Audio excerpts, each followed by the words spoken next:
How to fix Smart View option not showing.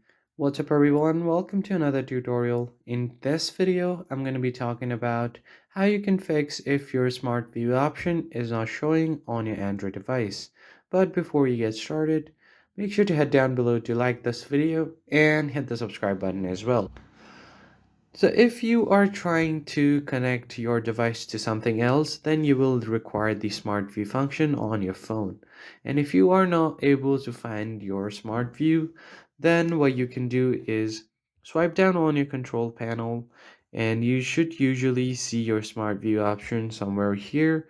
But if you don't see it, what you're going to do is edit your control panel. Tap on this edit icon and then tap on edit.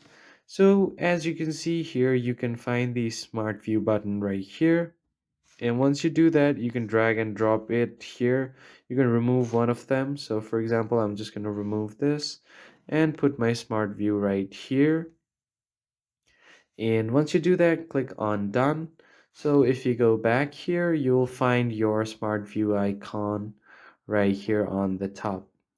So if you tap on it, it will direct you to your Smart View settings, and that's how you can access your Smart View option. If you found this video helpful, hit like, share, and subscribe. I'll catch you on the next one.